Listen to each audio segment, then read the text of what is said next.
God of all peoples, you long for a world built on justice and peace. Hear us as we join our little desires to your great ones. For a world united in love, for an end to the curse of war and violence, we pray. Gracious God, hear us. For people of all religious beliefs and spiritual paths different from ours, for a deep respect among Christians, Muslims, Jews, we pray. Gracious God, hear us. For racial harmony and full equality, for a just sharing of earth's bounty, we pray. Gracious God, hear us.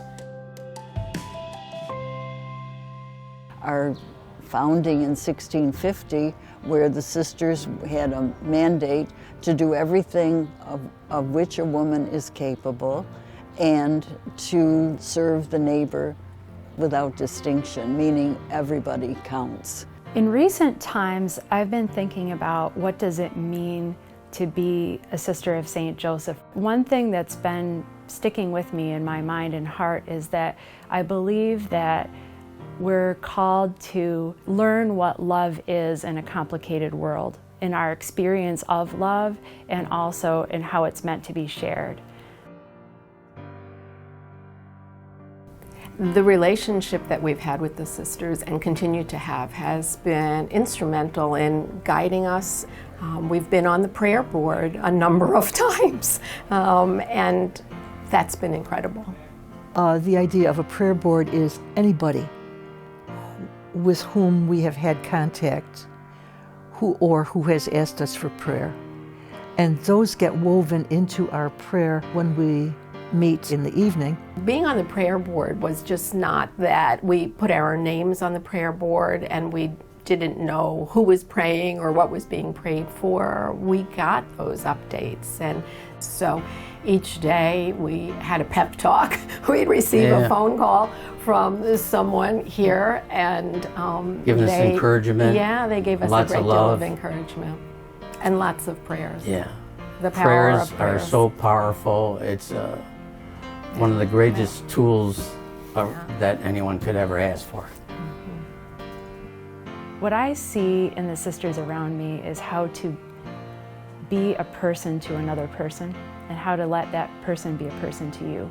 One of the sisters I live with goes once a week to be present to people at St. Joseph's North Side. So they're homeless or they're nearly homeless. A lot have mental illness, many struggles. My name's Bill Camp. I'm the director of St. Joseph Northside. We've morphed into being able to provide breakfast every day of the week, and we serve like 40, 50 people sometimes on a Friday.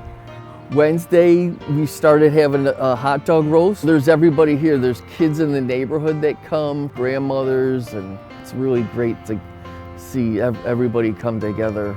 More and more people are hearing about us, and more people are in need. I believe we've about tripled what we used to serve even a year or so ago. The ministry fun, I mean, basically it keeps us alive, keeps us going every day. I think people have a sense at St. Joseph Northside of being cared about. There are many ways to love, and it really stretches you as a person. And from the other sisters around me, I've learned what that means, from the simplest moments to the biggest actions. Here we are.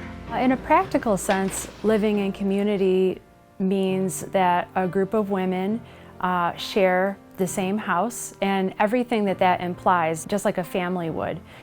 I think of meals as an example of how different we are and how important it is to realize that we come from different backgrounds with different experiences. So each of us has our own specialty dinners that we make, and the community has the experience of where we've been, where we've come from, how we've grown up through the meals that we share. One of the sisters here that I live with told me one way that she thinks about living in community every day is, how can I make life more pleasant for someone? And that seems really basic, yet that stretches her, I believe, to be generous every day, to look around and say, what could I do to ease the way of someone else that lives here? And that's a way of life. You do it at home and you can do it out in the community. And once I heard her say that, I thought about that more too. What could I do to make life more pleasant for someone else around me?